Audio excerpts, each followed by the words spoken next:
आज हम आपको कुछ ऐसे गांवों के लिए ले चल रहे हैं जहां मुख्यमंत्री के चाहने के बावजूद कोई विकास का काम नहीं हो पाया है।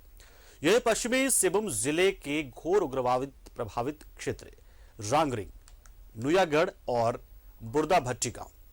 मुख्यमंत्री के आदेश से इन गांवों में कई अधिकारी पहुंचे भी, बुनियादी सुविधाओं की जानकारी ली और उसे मुहैया कराने की घोषणा भी की, लेकिन आज तक कई साल बीत जाने के बाद भी एक भी बुनियादी सुविधा यहां पर इस गांव को उपलब्ध नहीं कराया जा सका है। रिपोर्ट आपको दिखाते हैं। यहाँ पहाड़ है, हरियाली है और हर तरफ शांति है। कोलाहल से दूर इस गांव में हर किसी को बस जाने को जी चाहता है, लेकिन साहब बसना इतना आसान नहीं है।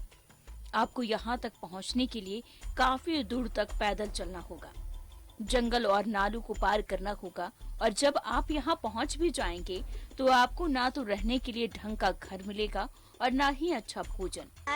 पानी हम लोग तेल पानी पीते हैं और पानी जो वहाँ से आता है पूरा तेल उसी से हम लोग खाना बनाते वही पानी पीते हैं। और हम लोग का मुंडी का ये चूल भी झड़ जाता है वही पानी से नहाते हैं। और क्या सुविधा यहाँ पे? तालाब जो पिछले बार जैसे जिला का उपायुक्त आए थे, एसपी आए थे, तो क्या कुछ बदलाव हुआ? कुछ नहीं बदला हुआ है, ऐसे वैसे जैसे है। जैसे मैं देख रहा हूँ आपके अगल बगल में भी बुजुर्ग महिलाएं हैं, इन लोगों को क्या पेंशन वगैरह मिलता है? कुछ बूढ़ा खाली मिल रहा है। एक ही गाँव का एक ही लोग? एक ही बूढ़ा। और हम लोग को राशन ला रहे हैं। राशन कैसे लाते हैं आप लोग?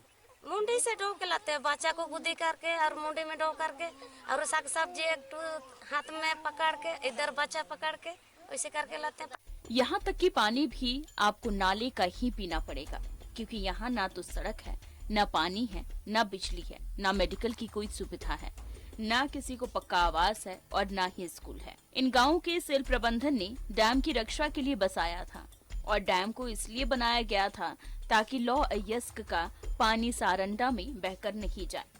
उस समय बसने वालों के बुनियादी सुविधा देने की बात हुई थी। मुख्यमंत्री हेमंत सोरेन ने साल भर पहले गांव में बुनियादी सुविधाएं बहाल करने का आदेश दिया। आदेश का पालन भी हुआ। डीसी से लेकर डीआईजी तक गांव में पहुंचे, ग्रामीणों के रहन सहन, उनकी जीवन शैली और योजनाओं को करीब से देखा। सड़क, स्कूल, बिजली, पेयजल, स्वास्थ्य, रोजगार जैसी सुविधा बहाली की बात की गई, लेकिन साल बीतने के बाद भी अब तक कोई व्यवस्था नहीं हुई है। और बच्चा लोग उनका टीका देने के लिए भी हम लोग जाते हैं, बच्चा को गुद्दी करके कोई गर्भवती रहता है उसको भी रले पहले हुआ जाता है इतना बड़ा चढ़ाई में। अब तो देखे चढ़ाई कैसे चढ़ाई में हम लोग चढ़ते हैं और कैसे हम लोग नहाते हैं। हुआ में तो इतना आदमी भीड़ होता है, कभी कभी शाम हो जाते हैं हम लोग नहाने का समय, इतना परेशानी हो रहा है हम लोग को। यहाँ पे आप लोगों को मेडिकल सुविधा कैसे मिलता है? कोई आते हैं यहाँ पे? यहाँ नहीं आता है, हम लोग को हुआ जाना पड़ता है, और हुआ भी बोलता है कि अच्छा दवा खत्म हो गया। हम लोग का अभी हम लोग यहाँ से 40 साल से बसे हुए हैं, लेकिन हम लोग का सरकारी योजना तो किसी चीज़ का नहीं है। ना हम लोग को कुआं मिला है कि ना हम लोग को एक तो तालाब मिला है कि रोड का कोई व्यवस्था है, कुछ तो नहीं है। हम लोग पहले जैसे थे आज भी वैसे ही हैं, और कब तक वैसे रहेंगे। मुख्यमंत्री के आदेश के बावजूद आज भी इन गांवों की स्थिति बदहाल है, जिसे लेकर राज्य के मंत्री मिथिलेश ठाकुर कह रहे हैं कि धीरे धीरे ही सही तस्वीर बदल रही है।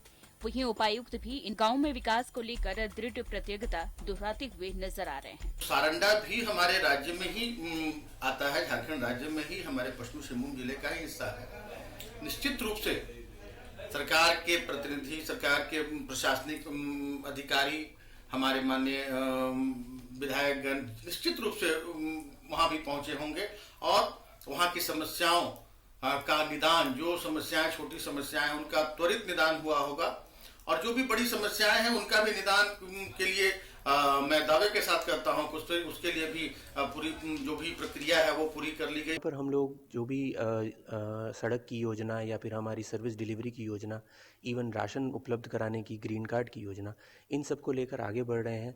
जल रिलेटेड इश्यूज़ का, ड्रिंकिंग वाटर का इश्यूज़ यहाँ पर रहा करता था।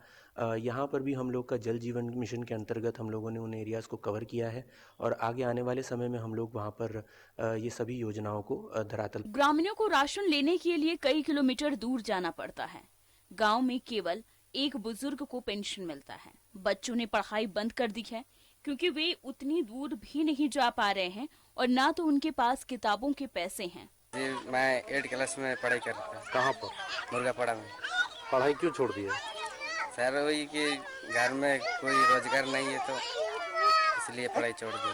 क्या तकलीफ हो रहा था? तकलीफ है कि ये कॉपी किताब का तकलीफ ज्यादा हो रहा था। गांव बदहाल है, लोग अति बदहाल हैं। रोजगार का कोई साधन नहीं है और बुनियादी सुविधाएं तो हैं ही नहीं। अब सवाल ये उठता है कि आखिर मुख्यमंत्री के आदेश की अवहेलना क्यों हो रही है? अवहेलना कौन कर रहा है और उस पर क्या कार्रवाई होगी? चाईबासा से उदय प्रताप सिंह के साथ किरीबुरू से करमवीर शर्मा की रिपोर्ट।